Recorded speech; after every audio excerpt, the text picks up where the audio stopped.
Bulletin کا آغاز کریں گے افسوسناک خبر آپ کو دیں. شارع فیصل کارساز پر گاڑیاں ٹکرانے کے باعث حادثہ پیش آیا تھا جس سے ایک زخمی دم توڑ گیا ہے.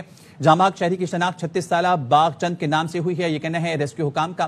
ہمارے ساتھ عدنان راجپوت ہمارے نمائندے ہیں ہمارے ساتھ، ان سے مزید جانیں گے. عدنان، آگاہ کیجیے گا اس بارے میں. جی بالکل، اب سے کچھ دیر قبل شارع فیصل کارساز کے قریب ٹریفک حادثے میں زخمی ہونے والا شخص دوران علاج دم توڑ گیا. ریسکیو حکام کا بتانا ہے کہ جاں بحق ہونے والے شخص کی شناخت 36 سالہ باغ چند کے نام سے کی گئی ہے، جبکہ لاش کو ضابطے کی کارروائی کے بعد چھیپا سرد خانے منتقل کر دیا گیا ہے. ریسکیو حکام کی جانب سے مزید بتایا جا رہا ہے کہ جاں بحق شخص راہگیر تھا، جبکہ مزید بتایا جا رہا ہے کہ متوفی کے ورثاء سے رابطہ کرنے کی بھی کوشش کی جا رہی ہے. ٹھیک ہے، بہت شکریہ تفصیلیں آگاہ کرنے کے لیے.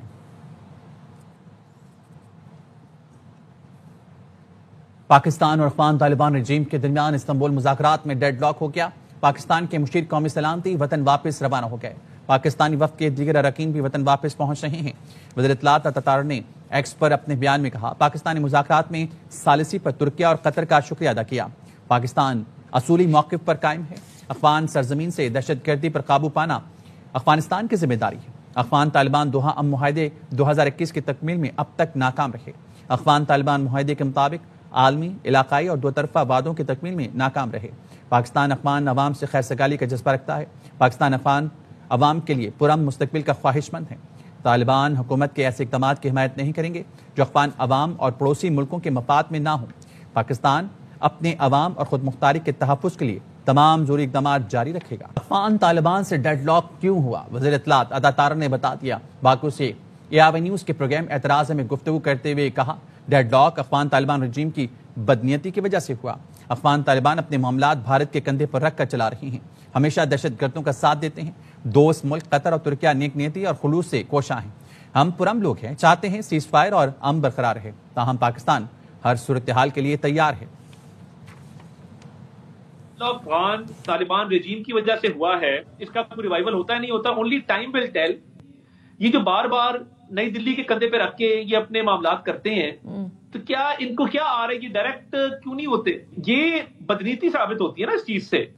ان لوگوں نے تو صرف گردوں کا ہمیشہ ساتھ دیا ہے. دوست ممالک بڑے خلوص سے، بڑی نیک نیتی سے کوشش کر رہے ہیں. پاکستان نے اپنا دفاع تو کرنا ہے.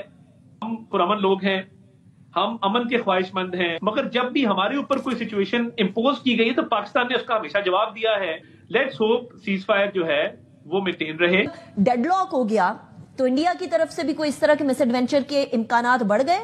میں نہیں سمجھتا. الحمدللہ آرم فورسز آف پاکستان نے بڑی بہادری کے ساتھ under the dynamic leadership of field marshal Saeed Asif Munir بڑا منہ توڑ جواب بھارت کو دیا، اور ہماری سیفٹی، سیکیورٹی اور defence is in very safe hands.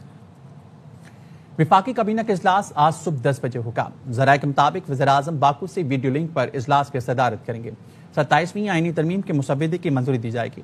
27ویں ترمیم کا مسودہ کابینہ سے منظوری کے بعد آج سینٹ میں پیش کیا جائے گا. حکومت نے 27ویں ترمیم کی حمایت کے لیے پیپلز پارٹی کو یقین دہانی کروائی ہے کہ NFC ایوارڈ کو نہیں چھیڑا جائے گا. حکومتی ذرائع نے دعویٰ کیا بیشتر نکات پر اتفاق ہو چکا، صرف 1-2 شقوں پر مشاورت جاری ہے. آلموسٹ کافی چیزوں پہ اتفاق ہے. 1-2 چیزیں ہیں جس پہ وہ جو پارٹیز ہیں 1-2 وہ بات چیت کر رہی ہیں. پہلے اپروول ہوگی اور دوبارہ کیبنٹ میٹنگ بلائیں گے، اپروول لے کے تو پھر اس کے بعد پیش کریں. حالات خراب نہیں ہوئے، نیگوشیشنز اور انڈر پروسیس بہت ساری جگہوں پہ ڈیڈ لاک ہے. کوشش کر رہے ہیں کہ کنسنسس ایوالو ہو جائے. پارٹی مان گئی ہے 243 پہ. پیپلز پارٹی نے 27ویں آئینی ترمیم کے کن شقوں پر اتفاق نہیں کیا. CC اجلاس کی تفصیلات سامنے آ گئیں. ذرائع کے مطابق پیپلز پارٹی آرٹیکل 160 کی شق 3A ختم کرنے پر متفق نہیں. NFC کے تحت صوبے کے شیئرز کم کرنے کی کسی شق سے اتفاق نہیں کیا گیا. پیپلز پارٹی نے صوبائی خود مختاری سے متعلق شیڈول 2 اور 3 ریورس کرنے پر تعلیم اور آبادی کو وفاق کے متحد کرنے کی شق سے اتفاق نہیں کیا. چیف الیکشن کمشنر کی تعیناتی کی وفاق کی تجویز آرٹیکل 213 میں ترمیم پر بھی اتفاق نہیں کیا گیا. وفاقی آئین کے آرٹیکل 63(1) اور C میں ترمیم پر اتفاق نہیں ہو سکا. آرٹیکل 63(1) اور C میں ترمیم سول سرونٹس کی دوہری شہریت رکھنے سے متعلق تھی. ایگزیکٹو مجسٹریٹس اختیارات کے آرٹیکل 175 شق 3 میں بھی تبدیلی پر اتفاق نہیں کیا گیا. آرٹیکل 175 اور شق 3 میں ترمیم ایگزیکٹو مجسٹریٹس کے اختیارات بحالی سے متعلق ہے. آئین کے مطابق صوبوں کا حصہ بڑھ سکتا ہے، کم نہیں ہو سکتا. NFC میں صوبوں کے فنڈز کم کرنے کی ہر صورت مخالفت کریں گے، ورنہ حکومت کہیں اور سے 2/3 کا بندوبست کر لے۔ بلاول بھٹو کے CEC اجلاس کے بعد پریس کانفرنس، کہا مسلم لیگ نون نے بلدیاتی نظام میں ترمیم سے متعلق کوئی بات نہیں کی، آئینی عدالت پر بھی اس وقت سپورٹ کریں گے جب میثاق جمہوریت کے دیگر نکات پر بات ہوگی۔ دوہری شہریت کے معاملے پر پیپلز پارٹی مجوزہ ترمیم کی حمایت نہیں کر سکتی۔ کے حوالے سے پاکستان پیپلز پارٹی اس امینڈمنٹ کا حمایت بھی کریں گے، ووٹ بھی کریں گے، اور کانسٹیٹیوشنل کورٹس بنانے کا پیش رفت ہے۔ کانسٹیٹیوشنل کورٹس بننے چاہیے، ہم انشاءاللہ حکومت سے انگیج کریں گے۔ ڈیول نیشنلٹی کا سوال ہے، الیکشن کمیشن کا پروپوزل ہے، اور ایگزیکٹو میجسٹری کا جو پروپوزل ہے اس پہ پاکستان پیپلز پارٹی کا اتفاق رائے پیدا نہیں کر سکے۔ صوبے کے جو NFC ایوارڈ کے مطابق شیئر ہے وہ بھر سکتا ہے، کم نہیں ہو سکتا، اس کا تحفظ پاکستان پیپلز پارٹی کریں گے جب تک ہم اس پارلیمان میں ہیں، اور یا وہ کہیں اور سے 2/3 کا بندوبست کر لیں۔ اگر ایسے وقت پیش آیا کہ ہمیں باقی پارٹی سے انگیج کرنا پڑے تو ہم خوشی خوشی انگیج کریں گے۔ مولانا صاحب کا دوسرا گھر یہ ہے، یہ جب بھی آنا چاہے ہمارے پاس وہ ویلکم ہے۔ مسلم لیگ نواز نے جب ہم سے 27th امینڈمنٹ کے بارے میں اپروچ کیا، انہوں نے کوئی بلدیاتی نظام کے حوالے سے مزید ترمیم کا ذکر نہیں کیا۔ 27ویں آئینی ترمیم کے اہم نکات سامنے آ گئے۔ حکومت نے ترمیم کے تحت آئینی عدالت قائم کرنے کا فیصلہ کیا ہے۔ ابتدا میں آئینی عدالت کے 7 ججز ہوں گے۔ ان ججز کی ریٹائرمنٹ کی عمر 68 سال ہوگی۔ 7 میں سے 5 ججز کو موجودہ سپریم کورٹ بینچ سے منتخب کیا جائے گا۔ ذرائع کے مطابق جسٹس امین الدین خان کا آئینی عدالت کا سربراہ بننے کا امکان ہے۔ ہائی کورٹس کے بعد ججز بھی نئی عدالت میں تقرری کے لیے زیر غور ہیں۔ مجوزہ آئینی عدالت صرف آئینی معاملات نپٹائے گی۔ آئینی عدالت کے قیام سے آئینی تنازعات کے فیصلے جلد ممکن ہوں گے۔ آئینی عدالت فیڈرل شریعت کورٹ عمارت میں قائم کرنے کی تجویز ہے۔ 27ویں ترمیم میں کمانڈ آف ڈیفنس فورسز کا عہدہ متعارف کرانے پر غور کیا جا رہا ہے۔ نیا عہدہ آرٹیکل 243 میں مجوزہ ترمیم کے تحت زیر غور ہے۔ صوبوں کے حق پر ڈاکہ ڈالا گیا تو جمعیت علماء اسلام بھرپور مخالفت کرے گی۔ آئین کہتا ہے صوبوں کے حقوق میں اضافہ کیا جا سکتا ہے، کمی نہیں۔ سربراہ جمعیت علماء اسلام پہ مولانا فضل الرحمان کی میڈیا سے گفتگو، کہا 26ویں ترمیم سے نکالی گئی شقیں شامل کی گئیں تو مخالفت کریں گے۔ 26ویں ترمیم سے دستبردار ہونے والے نکات پر اگر دوبارہ 27ویں ترمیم میں کوئی چیز لائی گئی تو یہ قابل قبول نہیں ہوگی۔ 18ویں ترمیم کے تحت جو صوبوں کو اختیارات دیے گئے تھے، اگر ان اختیارات میں کمی کی کوشش کی گئی تو جمعیت علماء اسلام دفاع کرے گی۔ صوبوں کا جو حق ہے، آئین کہتا ہے اس حق میں اضافہ تو کیا جا سکتا ہے، کمی نہیں کی جا سکتی۔ صوبوں کے اگر حق پہ ڈاکہ ڈالا جاتا ہے، جمعیت علماء اسلام بھرپور مخالفت کرے گی اس کی۔ 27ویں ترمیم میں کچھ بھی ایسا نہیں کہ کوئی بڑی تبدیلی آ رہی ہے۔ آرٹیکل 243 پر پیپلز پارٹی سمیت تمام اتحادیوں کا اتفاق ہے۔ وزیراعظم کے مشیر برائے سیاسی امور رانا ثناءاللہ کے پروگرام اعتراض میں گفتگو، کہا وسائل کی تقسیم میں فیڈریشن کا چلنا ممکن نہیں۔ وسائل کی تقسیم کی بات ہوگی تو NFC پر بھی گفتگو ہوگی۔ 27ویں ترمیم میں کچھ بھی ایسا نہیں ہے کوئی بہت بڑی تبدیلی آنے کی بات ہو۔ فیلڈ مارشل کا عہدہ پہلی دفعہ جو ہے وہ تفویض ہوا ہے سید عاصم منیر صاحب کو، اس کو بھی انکارپوریٹ کرنا تھا آئین میں۔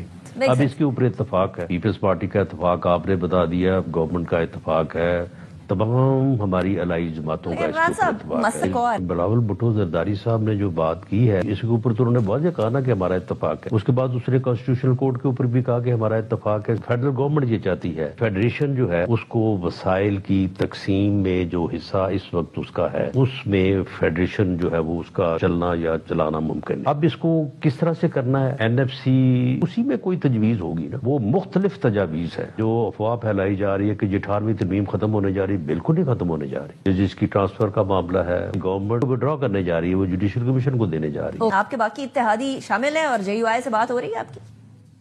جی ان کے ساتھ بھی ہماری بات ہو رہی ہے۔ PTI کو تو ہم بڑی دیر سے ریچ آؤٹ کرنے کی کوشش کر رہے ہیں، وہ خان صاحب نے ان کو اجازت ہی نہیں دی کہ وہ ریچ آؤٹ ہو۔ وزیراعظم شہباز شریف کی آذربائیجان کے صدر سے ملاقات، فیلڈ مارشل سید عاصم منیر بھی موجود تھے۔ وزیراعظم نے آذربائیجان کے یوم فتح کے تقریب میں شرکت کی، دعوت دینے پر شکریہ ادا کیا، یوم فتح پر مبارکباد دی۔ ملاقات میں تجارت، سرمایہ کاری، توانائی، روابط اور دفاع کے شعبوں میں تعاون مزید مضبوط بنانے پر اتفاق کیا۔ آذربائیجان کے صدر نے وزیراعظم شہباز شریف کی دورہ پاکستان کی دعوت قبول کر لی۔ وزیراعظم شہباز شریف نے آرمینیا سے تاریخی امن معاہدے پر دستخط کرنے پر آذربائیجان کے صدر کو سراہا۔ آذربائیجان کے صدر نے قراباغ پر غیر قانونی قبضے کے خلاف جدوجہد پر پاکستان کا شکریہ ادا کیا اور جنوبی ایشیا میں علاقائی استحکام کو فروغ دینے میں پاکستان کے کردار کو بھی سراہا۔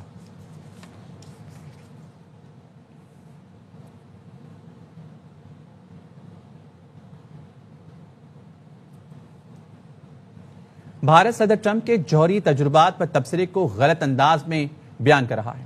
امریکہ نے میڈیا کو صدر کے بیان سے متعلق وضاحت پہلے ہی دے دی ہے۔ ترجمان دفتر خارجہ طاہر حسین اندرابی نے کہا، پاکستان کے آخری جوہری تجربات مئی 1998 میں ہوئے تھے۔ پاکستان کا جوہری تجربات پر موقف واضح ہے، مستقل اور عالمی سطح پر تسلیم شدہ ہے۔ پاکستان جوہری تجربات پر UN جنرل اسمبلی قراردادوں کی حمایت کرتا آیا ہے۔ بھارت کی ان قراردادوں پر غیر حاضری اس کے مبہم اور مشکوک عزائم کی نشاندہی کرتی ہے۔ مشکوک عزائم واضح کرتے ہیں بھارت مستقبل میں جوہری تجربات پر کیا ارادہ رکھتا ہے۔ پاکستان کا جوہری پروگرام مضبوط کمانڈ اینڈ کنٹرول نظام کے تحت چلتا ہے۔ خفیہ یا غیر قانونی جوہری سرگرمیوں کے الزامات بھارت کی گمراہ کن مہم کا حصہ ہیں۔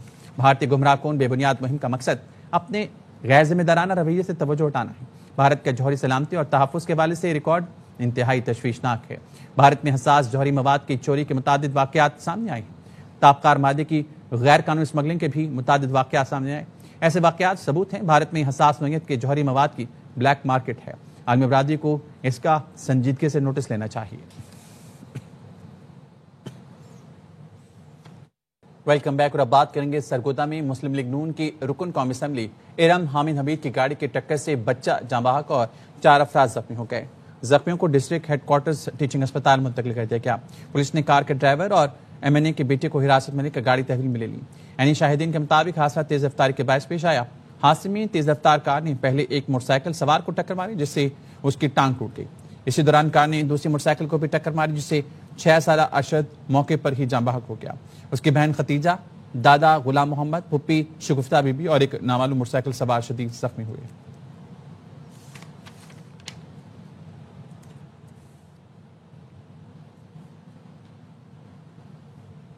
کراچی سے خبر آپ کو دیں گے، ڈیفنس پولیس کی کارروائی جعلی صحافی بن کر بھتہ مانگنے والا ملزم گرفتار کر لیا گیا ہے۔ عدنان راجپوت سے مزید جانیں گے۔ عدنان، آگاہ کیجیے گا اس بارے میں۔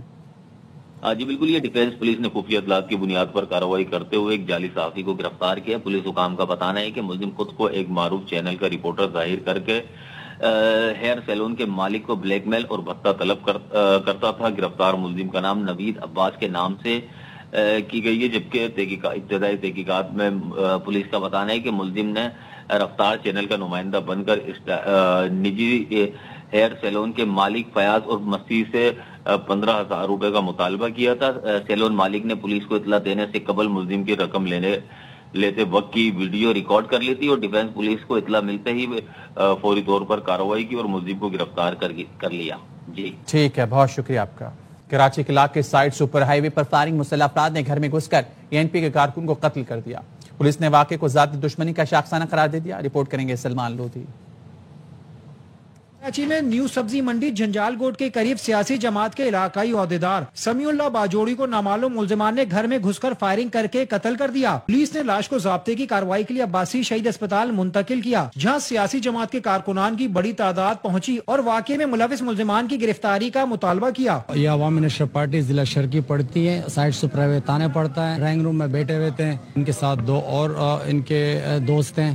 تو اس دوران 2 بندے آئے نقاب پوش ایک بائک پہ اور انہوں نے فائرنگ کر کے سمیع اللہ کو شہید کیا۔ حکومتی وقت سے یہ مطالبہ کرتے ہیں کہ اس واقعے میں جو بھی لوگ ملوث ہیں ان کو گرفتار کر کے اقتدار تک پہنچایا جائے۔ پولیس کے مطابق واقعہ ذاتی دشمنی پر پیش آیا۔ مقتول پر پہلے بھی مخالفین کی جانب سے حملے کیے گئے ہیں۔ واقعے کی مزید تحقیقات جاری ہیں۔ کیمرامین یعقوب بلتی کے ساتھ سلمان لودھی، ARY نیوز کراچی۔ کراچی کے علاقے موچکو سے کروڑوں روپے کی منشیات برآمد۔ منشیات سے بھرا کنٹینر بلوچستان سے کراچی لایا گیا تھا۔ 4 ملزمان کو گرفتار کر لیا گیا۔ پولیس حکام نے بتایا منشیات کی اسمگلنگ چھوٹے سپلائرز کے ذریعے کی جاتی تھی۔ بائک اور رکشے میں اسمگلر کنٹینر سے منشیات منتقل کرتے تھے۔ کنٹینر موچکو کے سنسان علاقے میں موجود تھا۔ گرفتار 4 ملزمان بین الصوبائی منشیات اسمگلنگ نیٹ ورک کا حصہ ہیں۔ ملزمان کے خلاف انسداد منشیات ایکٹ کے تحت مقدمہ درج کیا گیا ہے۔ کراچی میں واٹر ٹینکر نے ایک اور موٹر سائیکل سوار کی جان لے لی۔ بلدیہ ٹاؤن لکی چڑھائی کے قریب واٹر ٹینکر نے موٹر سائیکل سوار کو رون ڈالا۔ نوجوان موقع پر ہی جاں بحق ہو گیا، شناخت نہ ہو سکی، لاش سول اسپتال منتقل۔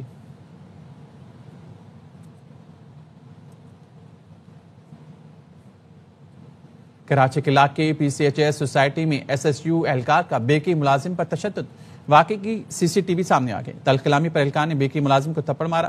ویڈیو میں اہلکار اور اس کی سرکاری گاڑی دیکھی جا سکتی ہے۔ پولیس کا کہنا ہے واقعے کی ویڈیو موصول ہوئی ہے، تحقیقات کر رہے ہیں۔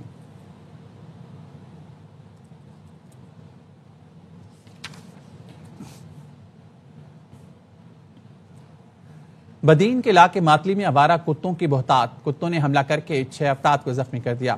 زخمیوں میں خواتین اور بچی بھی شامل۔ زخمیوں کو تالکا اسپتال ماتلی سے حیدرآباد منتقل کر دیا گیا۔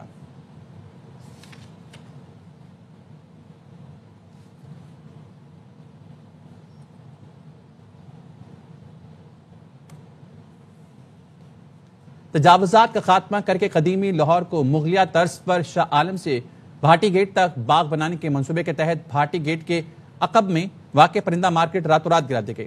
تاجر برادری سراپ احتجاج کہتے ہیں زندگی بھر کا سرمایہ خاک ہو گیا۔ لاہور سے صدر غیاث کی رپورٹ۔ سرکولر روڈ پر پرندہ مارکیٹ، جہاں 1500 خاندان 3 دہائیوں سے اپنا روزگار چلا رہے تھے، اسے راتوں رات گرا دیا گیا۔ دکانداروں کا الزام ہے کہ مارکیٹ گرانے سے پہلے کوئی نوٹس نہیں دیا گیا۔ ایک نوٹس بھی نہیں آیا، بیٹھ کے بھی بات ہوئی ہے ہماری ان کے ساتھ، مگر انہوں نے کہا یہاں بھی آپ کو بتاتے ہیں 2 دن کا ہمیں ٹائم دے، مگر انہوں نے خیر کاٹ دی ہے یار۔ پرندہ مارکیٹ کے دکاندار زندگی کی جمع پونجی آنکھوں کے سامنے ڈھیر ہونے پر افسردہ نظر آئے۔ ادھر آگے دیکھا تو میری دکانیں بلڈوز ہوئی تھی، انہوں نے گرا دی، اندر 10-12 لاکھ کے پرندے، کوئی پنجرے، کوئی سامان، ان کی میڈیسن، سب کچھ انہوں نے نیچے دفن کر دی ہے۔ میری پوری زندگی کی جمع پونجی گئی۔ صبح میں جب آیا ہوں نہ کوئی پرندہ ملا، نہ کوئی پنجرہ ملا، اور سب مر گئے، یہ چوری کر کے لے گئے، ہمیں نہیں پتا۔ LDA حکام نے آپریشن کے دوران جانوروں اور پرندوں کے مرنے کی خبر کی سختی سے تردید کی اور کہا کہ آپریشن سے قبل LDA اور ٹیپا ٹیموں نے سامان بشمول پرندے اور جانور باحفاظت منتقل کیے۔ حکومت اندرون لاہور میں تجاوزات کا خاتمہ کر کے قدیم لاہور کو مغلیہ طرز پر شاہ عالم سے بھاٹی گیٹ تک باغ بنائے گی۔ کیمرہ مین جاوید بیگ کے ساتھ صدرہ غیاث، CRY news, Lahore. ICC board meeting کے بریک میں پاکستان اور بھارت کے درمیان مفاہمت کی کوششیں۔ دبئی میں جاری اجلاس میں چیئرمین PCP محسن نقوی نے شرکت کی۔ ذرائع نے بتایا مختلف ملکوں کے بورڈ ایشیا کپ کے معاملات اور ٹرافی کا مسئلہ بات چیت سے حل کرنے پر زور دے رہے ہیں۔ بورڈز کا موقف ہے کہ پاکستان اور بھارت انٹرنیشنل کرکٹ کے اہم ستون ہیں۔ دونوں ملکوں کے تعلقات کی بہتری کے لیے ممبر بورڈز کی مشاورت سے قرارداد پیش کرنے پر بھی اتفاق ہوا۔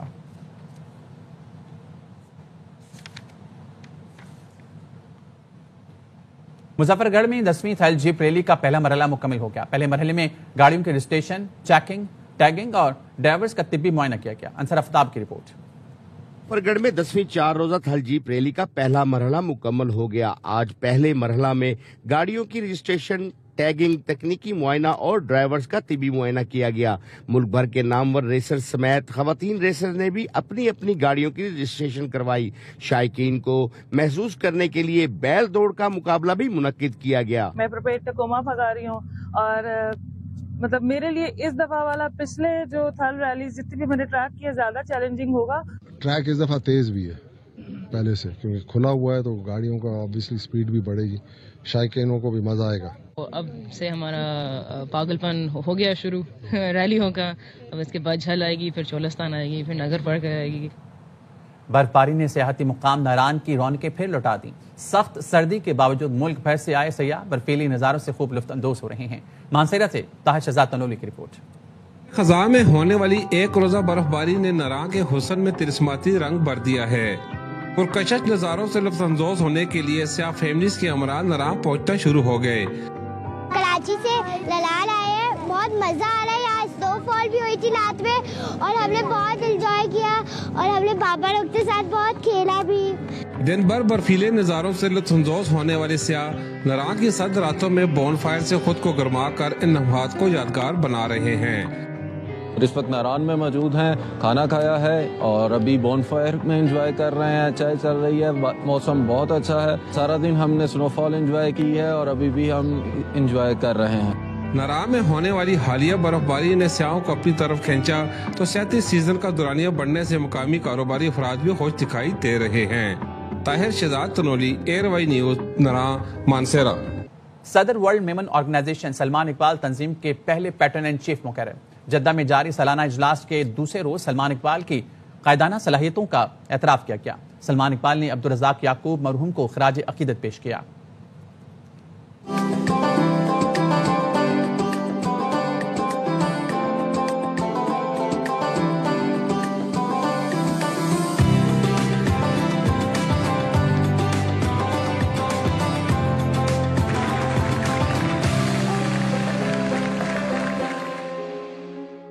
ورلڈ میمن آرگنائزیشن کی انتظامی کمیٹی کے اجلاس کا دوسرا دن۔ اجلاس میں دنیا بھر سے آئے ہوئے ورلڈ میمن آرگنائزیشن کے مختلف ممالک کے چیپٹرز کے نمائندگان، بورڈ اراکین اور کمیٹی ممبران نے شرکت کی۔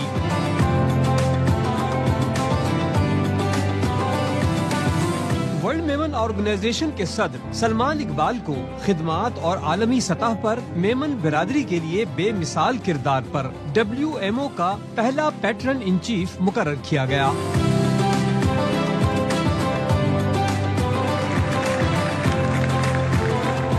سلمان اقبال نے ورلڈ میمن آرگنائزیشن کی ٹیم کا شکریہ ادا کیا۔ سلمان اقبال نے عبدالرزاق یعقوب مرحوم کو خراج عقیدت پیش کیا، جنہوں نے انہیں تنظیمی خدمات کی جانب راغب کیا۔ سلمان اقبال نے خطاب میں کہا، ورلڈ میمن آرگنائزیشن دنیا بھر کے میمنوں کو ایک پلیٹ فارم پر متحد کر کے خدمت انسانیت کے منصوبوں کو نئی سمت دے رہی ہے۔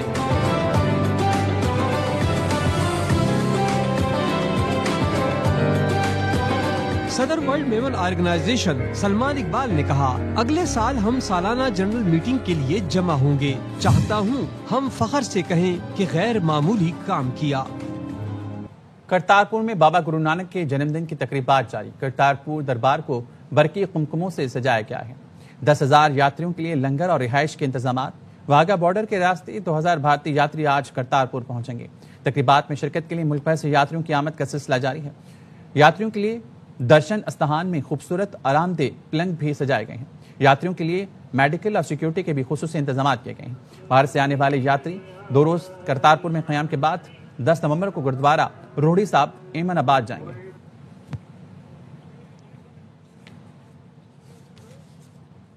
نیوز بلیٹن سے فی الحال اتنا ہی، دیکھتے رہیے AIY نیوز۔